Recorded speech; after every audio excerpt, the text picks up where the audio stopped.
पुढची बातमी आहे पुण्याहून। पुण्यातील मॉडर्न आर्ट्स कॉलेजमुळे एका तरुणाला लंडनमधली नोकरी गमवावी लागल्याचे आरोप सध्या करण्यात येत आहेत। सचिन खरात यांनी या तरुणासोबत व्हिडिओ कॉलवरून संवाद साधला। दरम्यान मॉडर्न कॉलेजमुळे आपल्याला लंडनमधली नोकरी मिळाली नाही असा व्हिडिओ प्रेमवर्धन बिऱ्हाडे या तरुणाने पोस्ट केला। या कॉलेजकडून योग्य कागदपत्र मिळाली नाहीत, त्यामुळे नोकरी गेली असा आरोप त्याचा आहे। मात्र कॉलेजकडून हा आरोप फेटाळण्यात आलाय। सर्व सर्टिफिकेट्स दिली होती असं कॉलेजकडून सांगण्यात आलंय।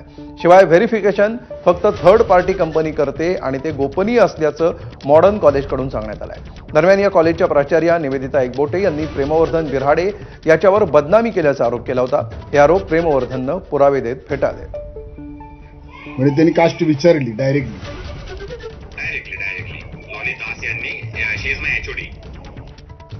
या विद्यार्थ्याला first year, second year, third इयरची मार्कशीट्स, त्याचबरोबर पासिंग सर्टिफिकेट, डिग्री सर्टिफिकेट आणि पुढे जाण्यासाठी म्हणून लेटर ऑफ रेकमेंडेशन हे महाविद्यालयातून दिलेलं होतं आणि ते विद्यार्थ्याकडे आहे। साहजिकच महाविद्यालय जरी स्वायत्त महाविद्यालय असलं तरी ते संलग्न सावित्रीबाई फुले पुणे विद्यापीठाला असल्यामुळं त्याला सावित्रीबाई फुले पुणे विद्यापीठाची डिग्री सुद्धा या विद्यार्थ्याला मिळालेली आहे। यानंतर या विद्यार्थ्यांनी त्याच्या जॉबच्या संबंधी ज्यावेळेस कंपनीशी अप्रोच केल्यानंतर थर्ड पार्टी व्हेरिफिकेशन हे केलं जातं विद्यार्थ्यासंबंधी।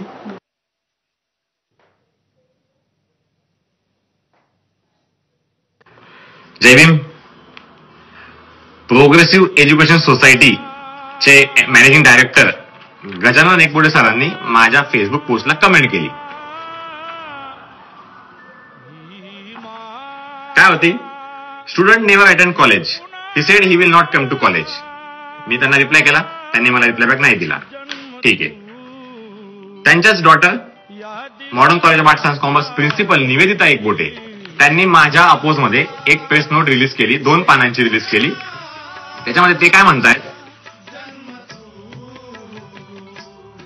ते असं म्हणतायत की मी सिरियस इश्यू ऑफ हॅरेसमेंट केला, डिफेमेशन केलं, मिसयूज केला सोशल मीडियाचा।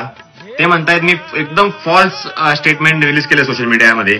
त्याच्यानंतर ते म्हणतायत की मी इनडिसिप्लिन माझा बिहेवियर होता, इनडिसिप्लिन माझा बिहेवियर होता। त्यांचं म्हणणं आहे त्या बिहेवियरमुळे ते मला रिकमेंड नाही करू शकत।